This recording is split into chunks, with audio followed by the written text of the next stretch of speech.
Good morning. It is Monday, March the 11th, and this is the Government Operations and Health Facilities Subcommittee work session.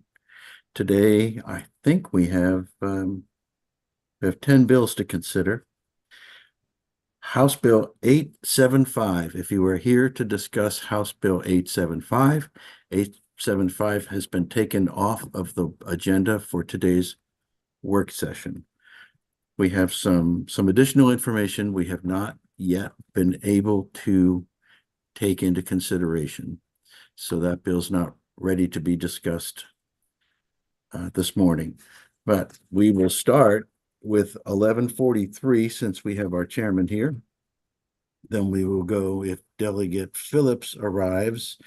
He was patient last week and waited through the whole meeting, and we didn't get to his bill. So whenever Delegate Phillips gets here, we will accommodate him with House Bill 962. We'll then move on to 1149, 1155, 723, 981, 999, 1110, 850, and then 907.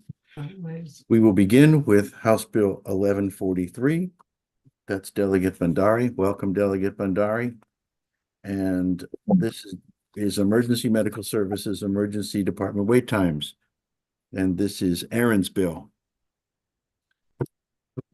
Okay, so this bill is back from last week, and there's a reprint that has been provided that should incorporate some of the concerns that were raised last week. In particular, there is related to the membership of the commission, there is a emergency room department physician added under the provision that provides that two individuals who have operations leadership responsibilities over a hospital emergency department in the state, and that would include one emergency department physician. The new amendments also include a representative of the Maryland Hospital Administration. The amendments do strike the representative from the AFL-CIO or the 1199. I think it wasn't clear which of those entities would be on, but they're stricken. And instead, there's replacement language that the department can create advisory work groups consisting of members who are not on the commission. So that those amendments go to the membership. There was concerns raised by MHA that the commission would be able to implement strategies, and that implementation language was stricken. And then the privacy language was raised by Delegate Shalega, had some concerns. So if you look in the reprint of the bill, after bill page 3, it's an unnumbered page, but there is new section 202405, and that is all new language speaking to the privacy of the data. So for data that does not contain personally identifiable information, the commission must promptly transmit the data to the staff of the commission that's provided by the Health Services Resource Commission. And for data that contains personally identifiable information, they must promptly enter into an appropriate data sharing and use agreement with the HSCRC. And on approval of the appropriate agreement by the parties, promptly transmit the data through a secure and encrypted manner to the commission staff that's provided by the HSCRC. And then if an entity that receives a data request is prohibited from sharing the data under federal law, the commission may not require submission of that data. The commission may only use personally identifiable information that's requested under the bill for the purpose of meeting the requirements of the commission's duties and completing the reports required under this bill. Personally identifiable information that's submitted to the commission may not be shared with any member of the commission who is not an employee of a state agency that is a party of the data sharing and use agreement for that information, or any other person that is not a party of the data sharing and use agreement for that information. The commission staff must analyze personally identifiable information shared with the commission staff and share the findings of the analysis with the members of the commission in a manner that does not reveal personally identifiable information. Thank you, Aaron. And as Aaron said, these amendments reflect last week's discussion, and they also address a situation we had last year where the group got so large and unwieldy that was one of the issues that that that really bogged us down last year. So let's talk to some committee members. Delegate Hill. Thank you, Mr. Chair.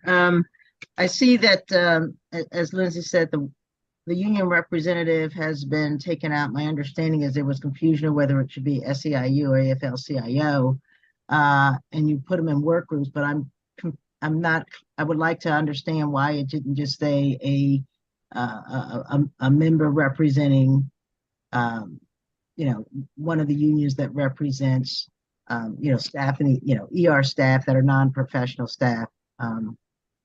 So I'm concerned about that representation being absent. Just Mr. Chair. Just a second, Delegate Bandari. I wanted to see if the chairman wanted to discuss that option. Chairman Pena. Yes, and I'm sorry I'm not on video, guys, but I am going to be in the car shortly. The reason that we did that is because there were so many requests of others to be on it, and it was just getting out of control. This is a better way to deal with it. We have an ER doctor on there, a member of MHA, so the hospitals have representation. This makes it in a way that as we move forward, like we did with the behavioral health and the public health, where everybody want to be on it, we're able to do that in the future with the subcommittee. So I will ask the committee to please accept this amendment. Otherwise, it's very difficult. Who else do you choose? There were so many requests. Thank you. Thank you, Madam Chairman. Delegate Chisholm. Thank you, Mr. Chair. I'm just curious if I'm assuming the amendments don't change the physical note, because I'm just looking at the physical note. It's a very large physical note. Are we doing anything because of the situation we're in budgetarily? Are we trying to reduce that? The fiscal note, Delegate Chisholm, I can send to the committee. With HSCRC staffing, the fiscal note is $100,000. Okay, perfect. All right, thank you. Zucker. Thank you, Mr. Chair. I want to thank Delegate Bandari and the Commission for including MHA on the Commission. We still have the concern about the implementation language in 20-2404 that allows the Commission to implement these policies. It's not clear from the bill how the Commission would make those decisions, whether by a unanimous or a majority or a majority vote. Additionally, it's not clear in which form these guidelines or implementation would take place, so whether that's regulation or guidance from the agencies. So we just like some more clarification on those points, please. Okay, Lindsay, do you have an opinion on that? I'm sorry, Aaron. It's fine, Saren. I would invite HSCRC to say how they would plan to implement, or the chair has her hand raised as well. Okay. Madam Chairman? Yes, the HSRC will be able to address those issues. I would think that it will be by, voting, but I would let Deb address it. Thank you. And I'm going to lower my hand. Thank you very much. Okay, thank you. Deb? So, yeah, I mean, it's going to be that just like with any, I think, work group or commission, there's conversations among all the members, similar to what MHA just did with their ED work group. And then you determine what is most appropriate. And the way we change the language is that the commission itself does not make the actual implementation anymore. It then will make recommendations to the agencies that are appropriate, and they will move forward. So it would follow the same agency process that we would with any other implementation, be it regs or otherwise. Thank you, Deb. Move the amendment. Okay, we have a motion on the amendment and a second. Let's see, let's just hear from Jake one last time. Could we clarify that language in the bill? It's not immediately clear from what I'm reading in 20-2404 that they could just recommend to the appropriate agency because basically it's saying the commission may require them to implement these strategies. It doesn't say that it's recommending it. So could we clarify that language to Deb's point? Aaron, how will that work?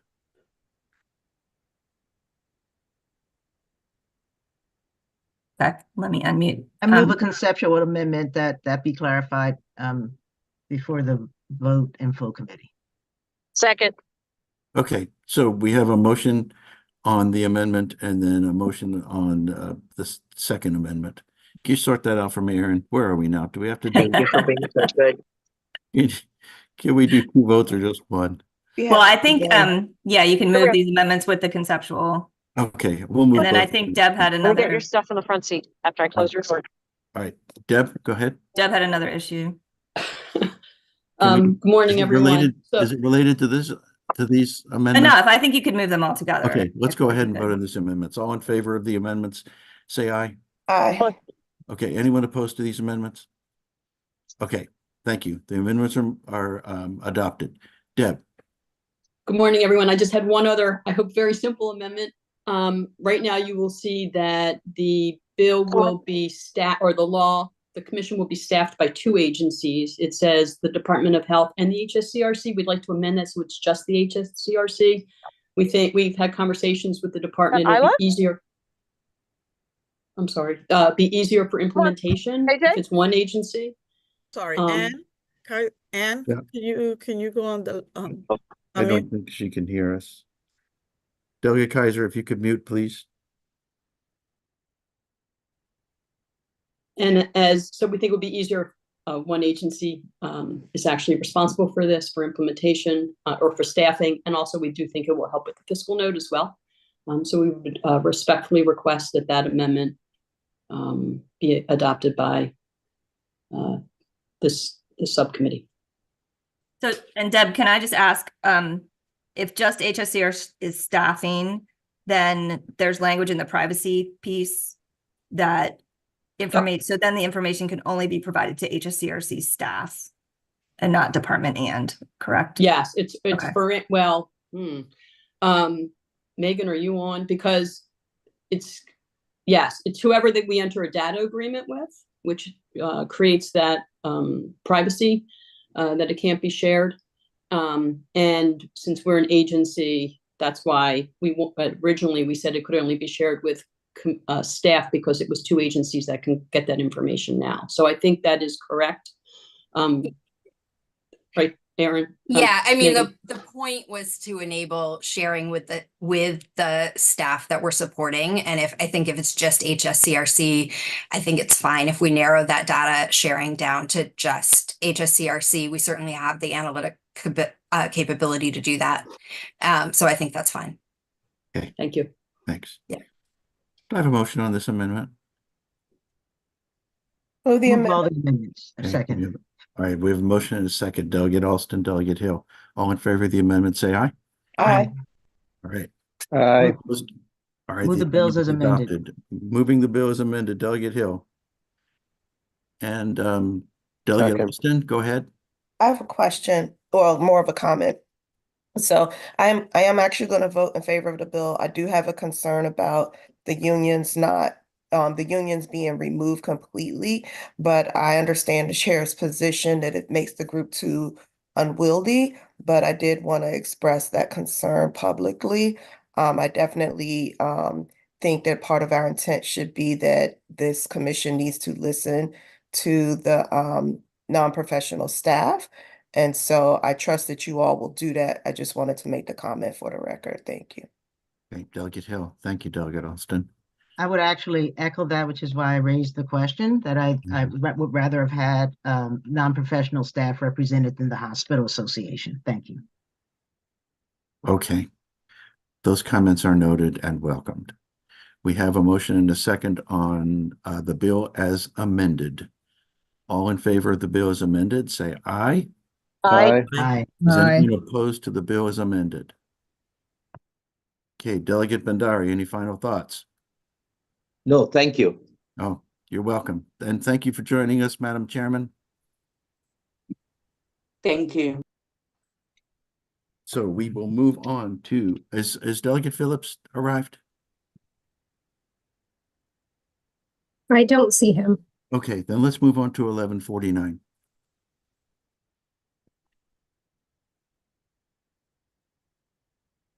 That is Aaron again, hospitals and related institution outpatient fertility fees. Okay, this is an Office of the Attorney General departmental bill. that alters the definition of hospital to clarify which facilities that charge an outpatient facility fee must provide a patient with a written notice containing information about the fee. The outpatient facility fee is altered to mean a fee charged by a hospital for outpatient services provided in the state in compensation for the use of a hospital's facility, clinic, supply, or equipment, including the service of a physician or non-physician clinician.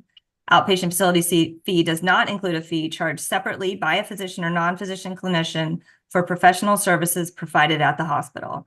The HSCRC is required to study and make recommendations regarding hospital outpatient facility fees and submit a preliminary report to Senate Finance and HGO by December 1st, 2024 and December 1st, 2025.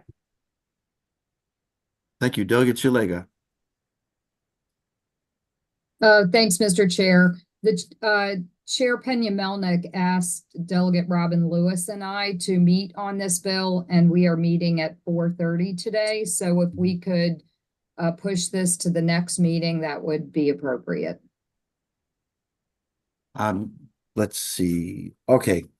Before we do that, I know Mike Johansson sent out an amendment. Mike, and I think you were on the call.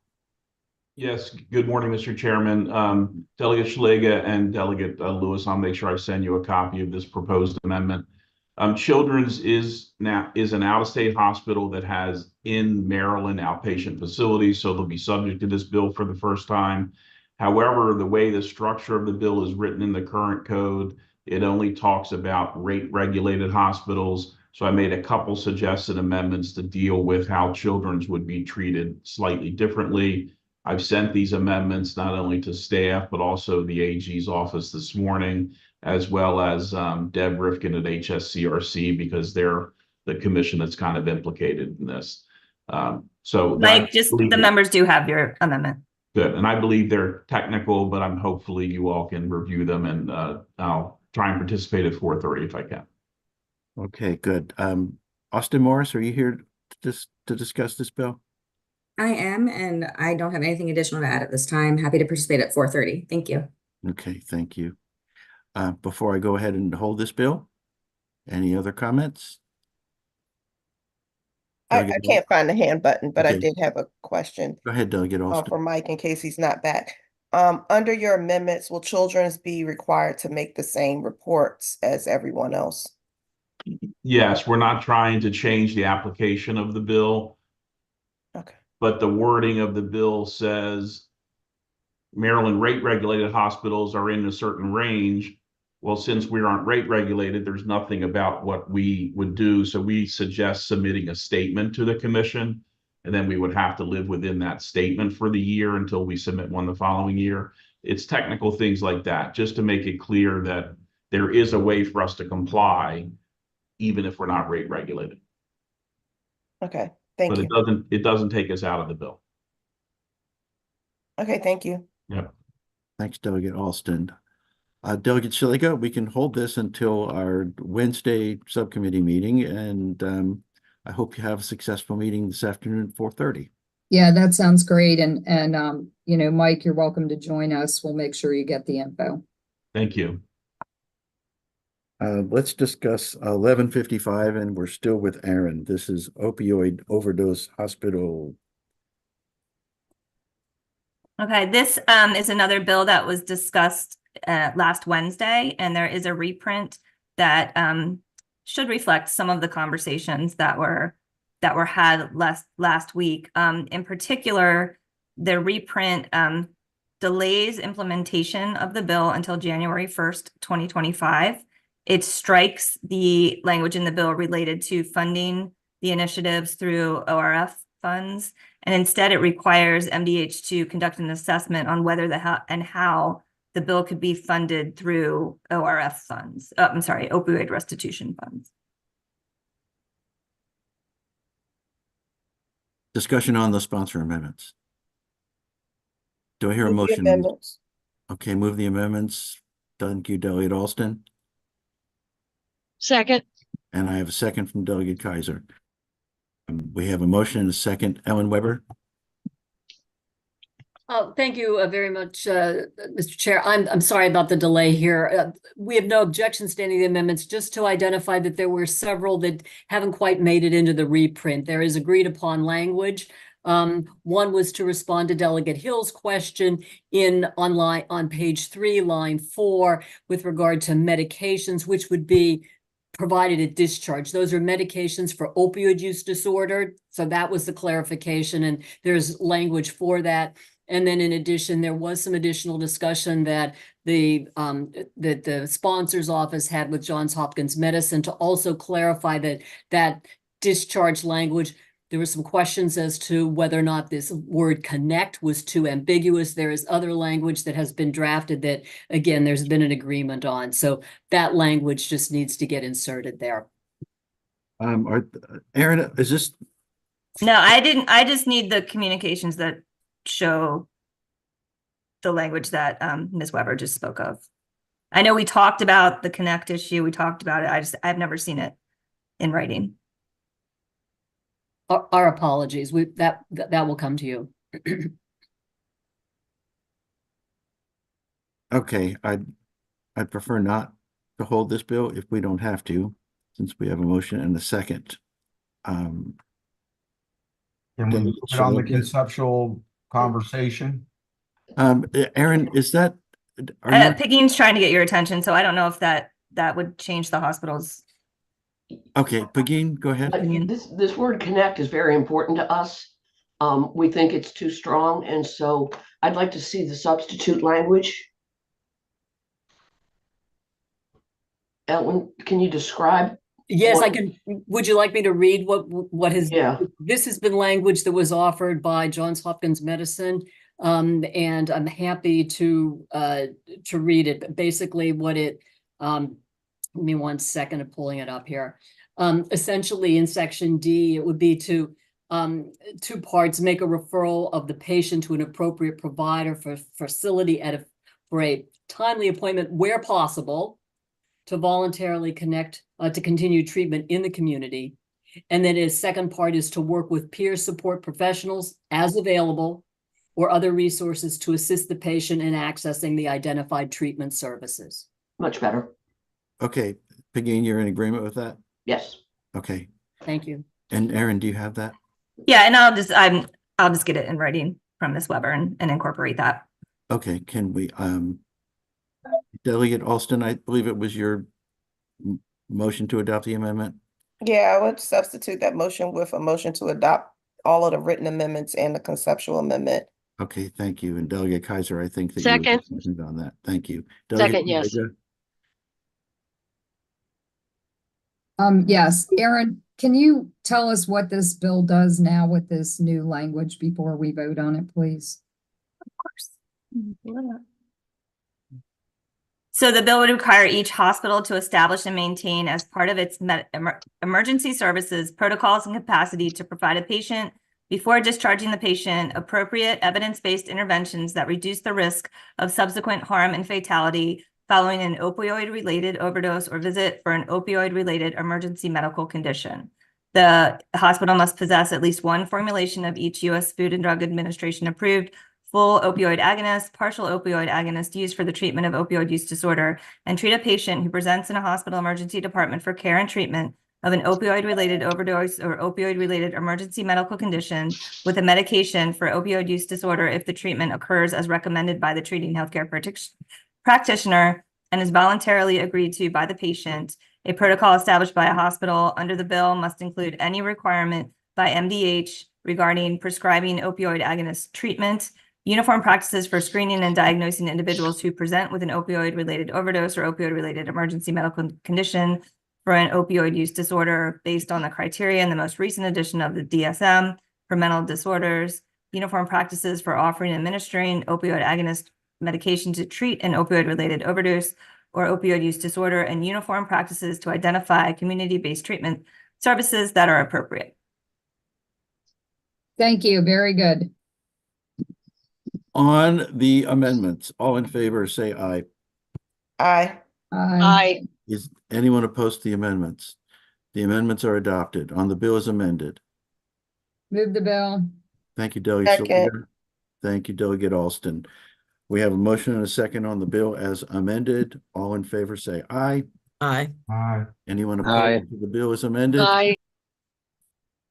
Seeing no opposition, the bill is accepted by the subcommittee. Next bill, 723. I guess Delegate Stewart. Thank you, Mr. Chair. Thank everyone. I appreciate the stakeholders, the members of the subcommittee, all the advocates and the council for your diligent work on this. I'm really grateful. Thank you, Delegate Stewart. I didn't know you had joined us, but I'm glad that you did. The House Bill 723. We're still on errand bills. Yep. This is another bill that's a carryover from the last meeting. The bill authorized, and there is a reprint. The reprint incorporates the Attorney General's amendments that were offered before the last subcommittee meeting, and also some language that reflects some of the conversations that were had and some of the concerns that were raised at the last subcommittee meeting. The bill authorizes the Attorney General to seek injunctive relief on behalf of the state on the basis of an imminent or ongoing violation of a specified basic right of residence of a nursing home facility or assisted living program. The bill alters the definition of Residents' Bill of Rights for residents of assisted living program facilities. And in an action brought by the Attorney General regarding a violation of a basic right of residence, the Attorney General may request that the court impose a civil penalty of up to $10,000 for each violation by a nursing home facility or assisted living program. The amendments in the reprint provide that the Attorney General may not duplicate the corrective action or monetary penalties imposed by the Department of Health for the same violation, and require that a civil money penalty imposed on an assisted living program shall take into account the number, nature, and seriousness of the violation, the degree of risk to the health, life, or safety of the residents of the program caused by the violation, the efforts made by and the ability of the program to correct the violation, whether the amount of the proposed civil money penalty will jeopardize the financial ability of the program to continue operations and the program's history of compliance. Thank you, Aaron. Zach, I have a note here from our last meeting saying that you, Dana, Delegate Alston, and Stevan Ellis, OHCQ, we're going to get together and discuss things. Did you have those discussions? Mr. Chair, I know that the members of our Legislative Affairs Unit reached out to Delegate Hill. I'm not sure what other conversations they've had. I think they're on. Delegate Hill?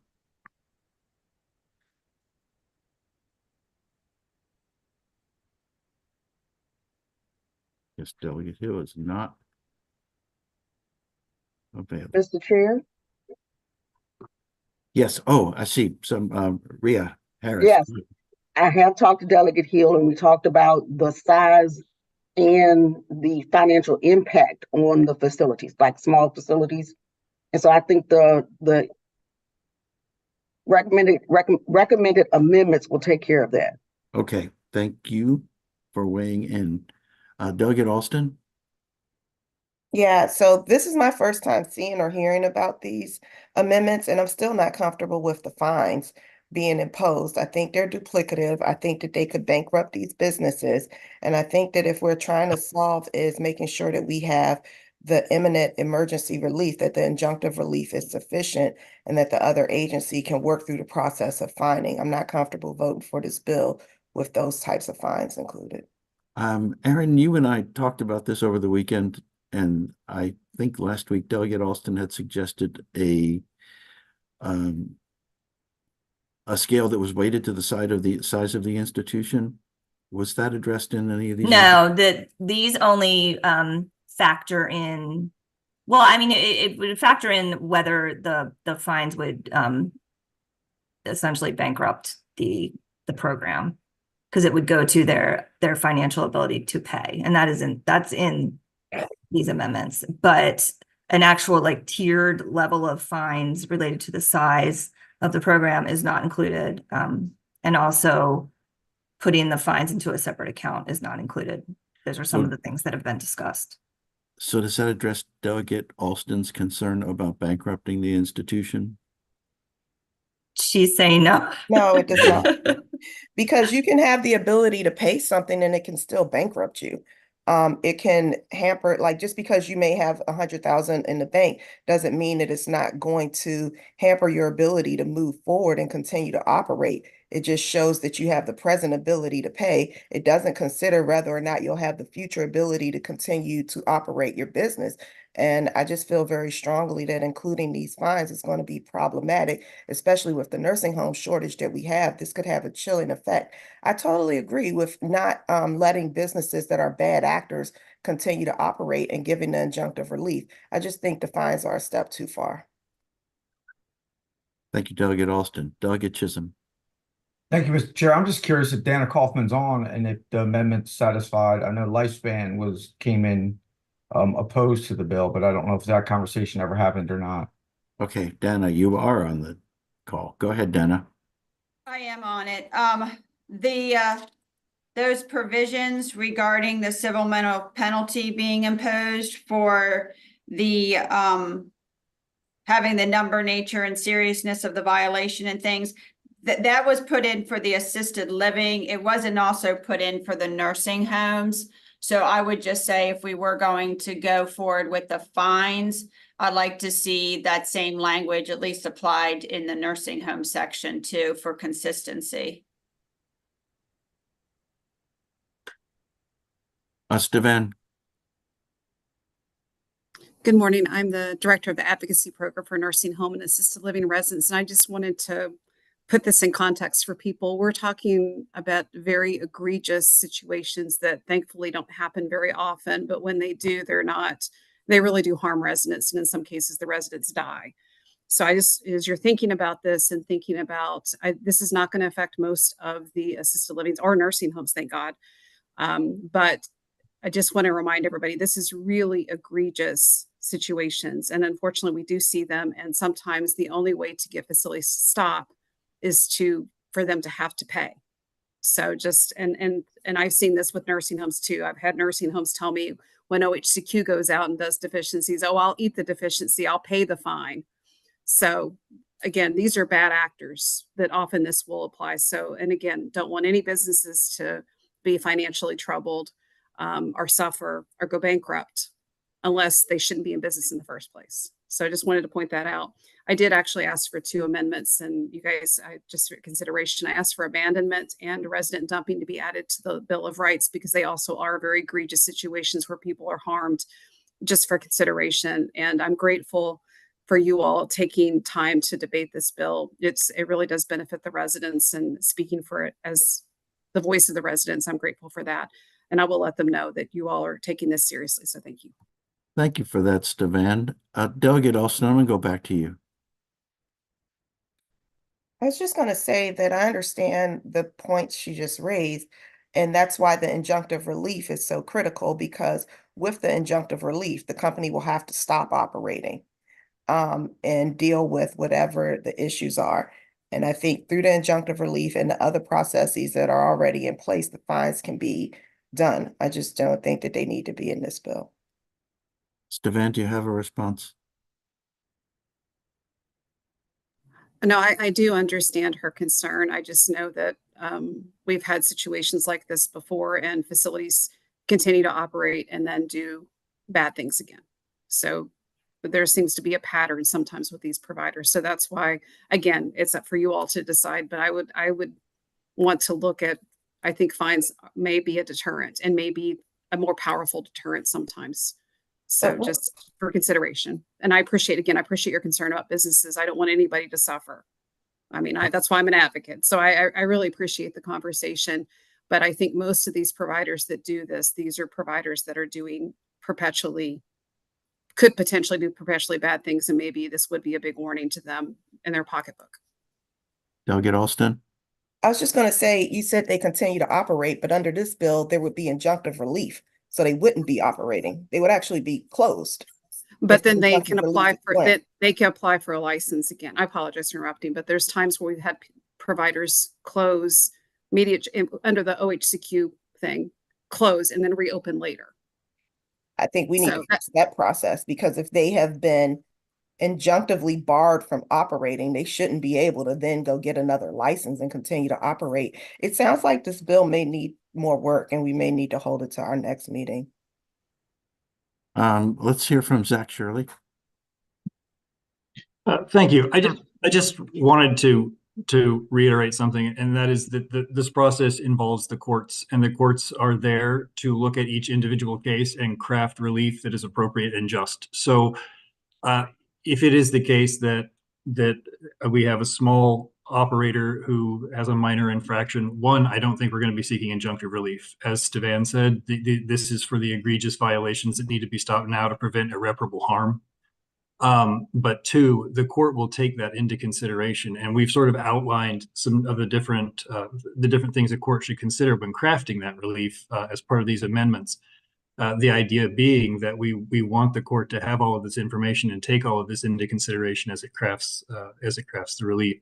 And I'll just echo what Stevan said, which is the inclusion of penalties here acts as an incentive for compliance. That, you know, I can tell a place to stop over and over again, but incentivizing future compliance really does have to include some sort of monetary penalty.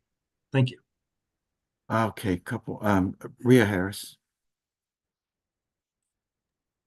Yes, I just wanted to apologize to Delegate Alston for not being able to catch up with her last week, because I did talk to Delegate Hill.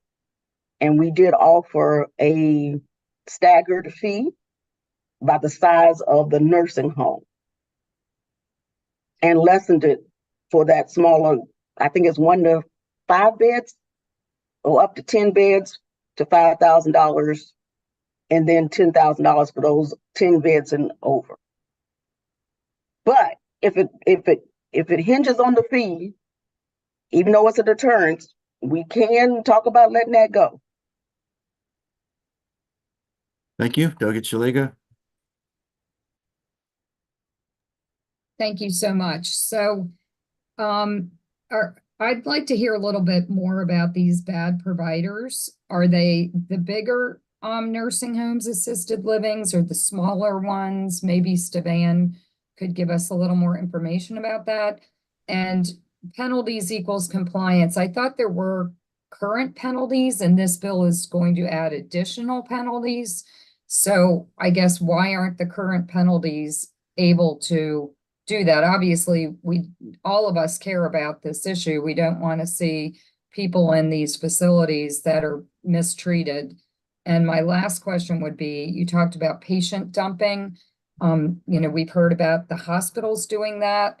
Do we have a provision in there to stop that, or is there some penalty on hospitals when that happens? I know that's a lot to wrap into one question, but maybe Stevan could start off, give us a little more information about these bad actors. Well, rather than discuss that here, I think the way that I'm going to proceed is that prior to next Wednesday's subcommittee work session, I would like the OAG's office, Delegate Hill, Delegate Alston, and Delegate Szeliga, perhaps you would like to be on this discussion as well. My note said that all this was going to be worked out before today, last week. Apparently it has not been. So let's hold this till Wednesday. And those of you who have voiced concerns, let's see, I will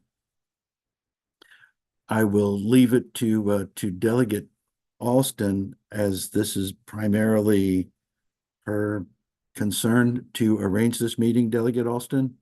I think the OAG should. I think you told them to do that last week and no one reached out to my office. All right, good point. Zach, can you take care of that before Wednesday? Absolutely, sir. Okay, thank you. 723 is held. Let's move on to 981. I do see that Delegate Phillips has joined. Do you want to start with 962? I do. Welcome, Delegate Phillips. Let's go back to 962. As introduced, this bill was going to extend the Small Business Reserve Program to minority businesses by renaming the program the Small and Minority Business Reserve Program and requiring that state procurement units structure their procurement procedures so that a minimum of 10% of the total value of their contracts is made directly to certified minority business enterprises. During the bill hearing, Delegate Phillips discussed amendments, which I've circulated. They've been tweaked a little bit since that original discussion. And he worked with GOSBA on these amendments that strike the bill as introduced and instead increase the participation goal for the Small Business Reserve Program from 15% to 20%. Authorize a unit to apply toward the unit's overall annual Small Business Reserve Achievement Awards made to a small business under a designated Small Business Reserve contract, as well as awards made under a non-designated Small Business Reserve contract. Previously, this was worded as payments made only under designated procurement. So rather than payments, this is awards and also includes non-designated contracts and requires MDOT in consultation with GOSBA to develop an outreach program to increase the participation of small businesses that are owned by economically disadvantaged individuals participating in the Small Business Reserve Program and submit a report on it before December 1st each year to BPW and the LPC. And alters reporting requirements related to the Small Business Reserve Program to reflect awards made by units rather than payments made by units. Thank you, Lindsay. Delegate Phillips, good morning. Good morning. How are you, Mr. Chair? I'm doing well. Do you have anything to add to council's comments? Council did a very good job of summarizing the changes, and I can't say why. The Small Business Reserve Program is a race-neutral program with many of the challenges that a number of minority business programs are facing. It was best, after talking to the Office of the Attorney General and talking to GOSBA, to make these changes. This is one of the priority bills for the Legislative Black Caucus. I would just ask for a favorable report from the subcommittee. The only thing, substantively, the big thing that this does is increases the goal from 15% to 20% in the Small Business Reserve Program, which the governor's office and GOSBA are on board with. Thank you, Delegate Phillips. Do I have a motion on the sponsor amendments? So moved. Second. Okay, we have a motion and a second on the sponsor amendments. All in favor of adopting the amendment, say aye. Aye. Thank you. Anyone opposed? The amendments are adopted. On the bill as amended. So Move the moved. bill as amended. Move favorable. Okay, Delegate Second. Shalega. We're moving it from 15 to 20. What are we currently attaining right now? It's about 11 and a half to 12. So, how do you think this is going to help if we haven't reached the 15 yet? I think Because you're the goal, expanding who can participate by taking out minority and making it small business. well, it's always been small business. So we're not changing the eligibility. What I do believe we will do with the outreach is increase the number of firms that participate and help the agencies think through what other procurements can they put through the Small Business Reserve Program. So this will incent the agencies to increase the opportunity that they move into the Small Business Reserve Program. And with the outreach, I think it will capture a larger group of companies that will apply and become certified under the Small Business Reserve Program. What we were attempting to do before Delegate Shalega was to kind of automatically include the minority businesses that are certified, because there's two different certifications, to include those minority businesses in. Instead of doing that, which would then hamper this idea that this is a race-neutral program, we're just going to do the outreach to increase the number of minority businesses that participate in the Small Business Reserve Program.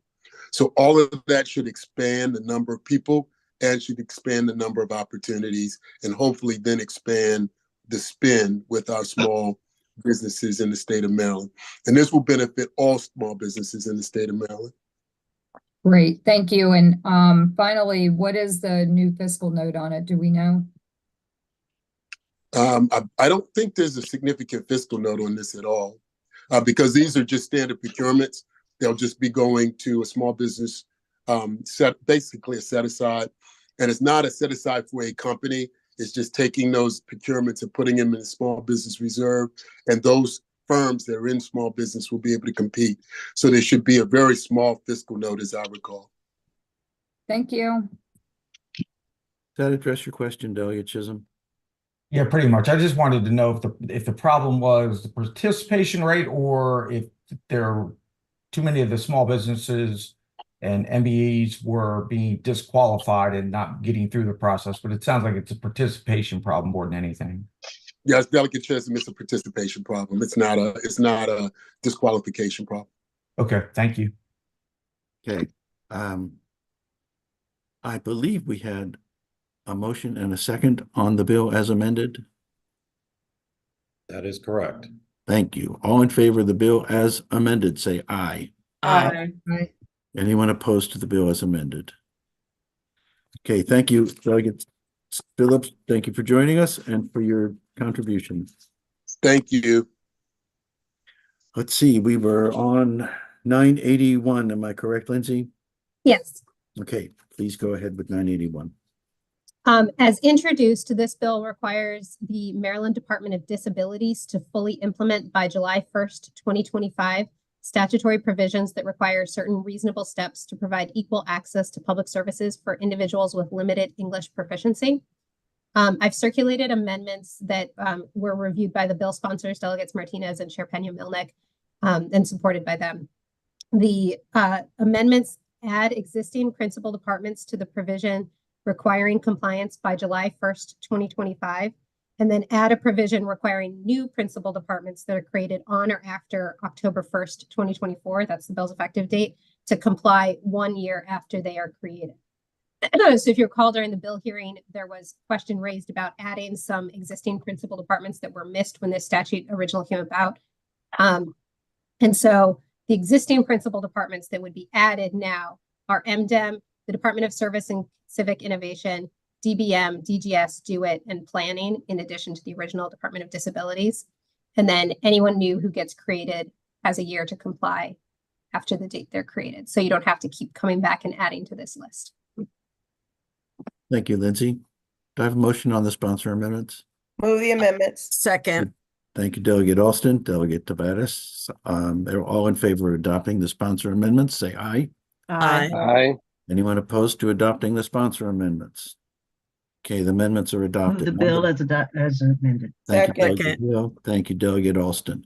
On the bill as amended, all in favor of the bill as amended, say aye. Aye. Okay, anyone opposed to the bill as amended? The bill as amended is adopted unanimously. Moving on to 999.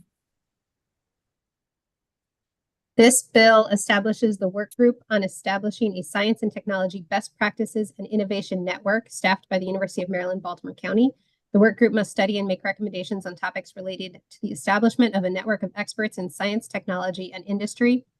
By December 1st, 2024, the work group must report its findings and recommendations to the Governor and General Assembly, and the bill takes effect June 1st this year and terminates June 30th next year.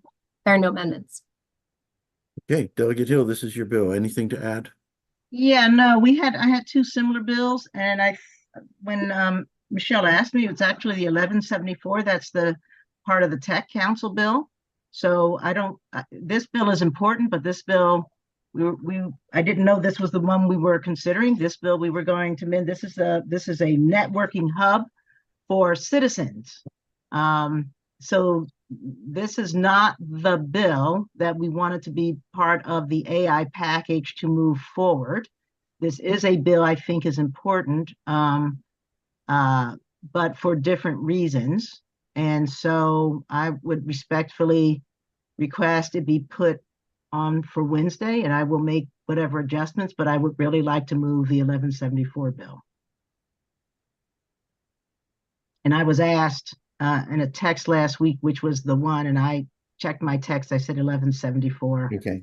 It might have been a I mean, both I bills are apologize. important. 1174 wasn't on the agenda today. I think that's the one that had a fiscal note. This one didn't. So that was the one we were waiting to see if there could be some, Well, then I would be happy to have a conversation with whomever, maybe you, Lindsay, later today, and we can talk about what the goals are and how to best achieve them, because I do think it's critical that we get this commission started.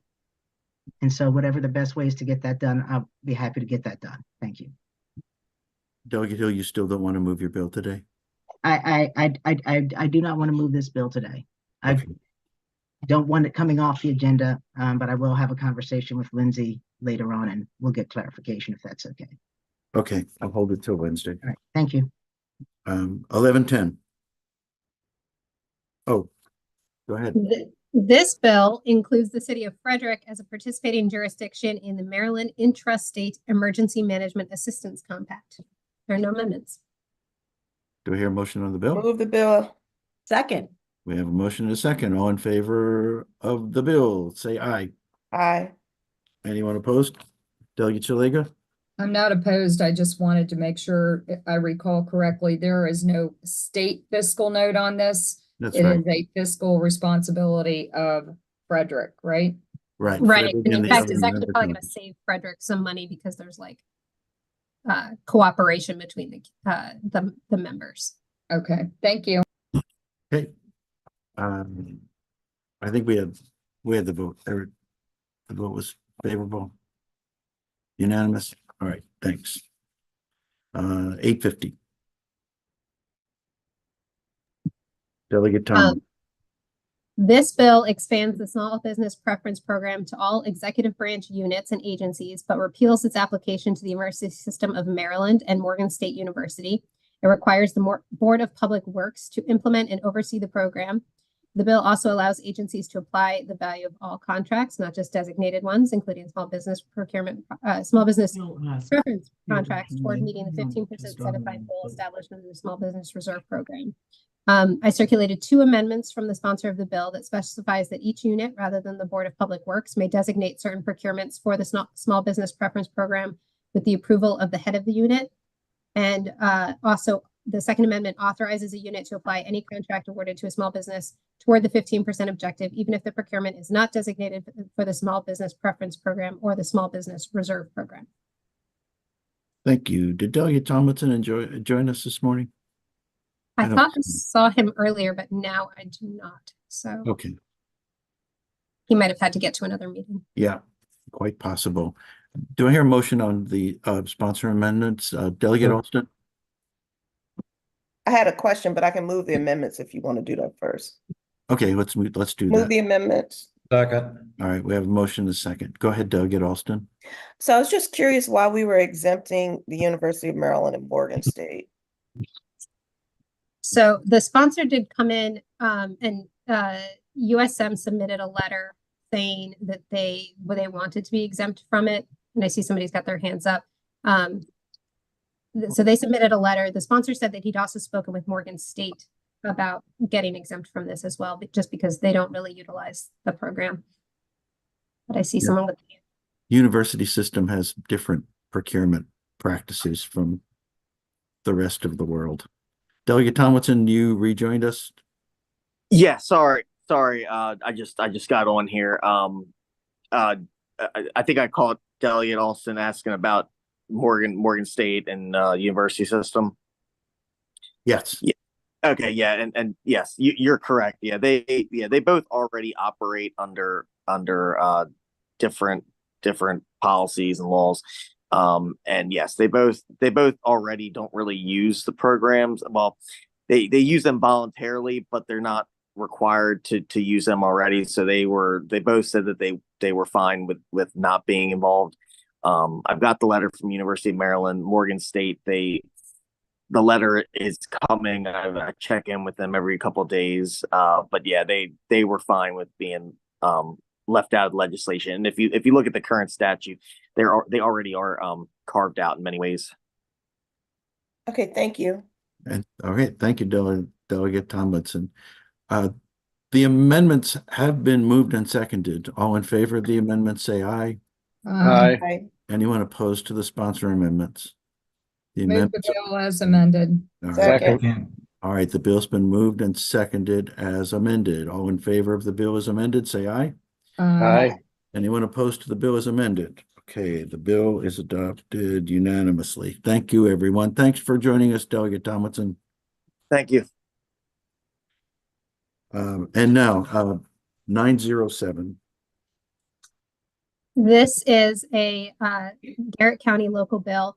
The bill raises the contract value threshold from $25,000 to $50,000, above which the Board of County Commissioners of Garrett County or any employee of Garrett County must solicit bids in one or more newspapers.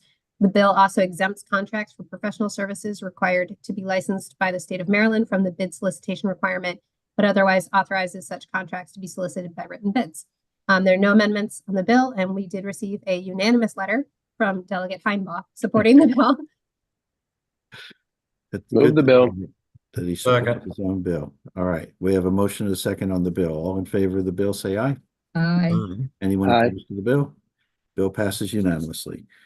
I believe that concludes the agenda for today, Lindsay. It does. Okay, We'll well, thank you begin to you and Wednesday. Aaron. Impressive. 9 right on time. Yeah. Actually, we built in another half hour, Delegate Tavares, so good. Efficient work today, committee. Thank you very much. I'll see you this evening, and we are adjourned. Thank you.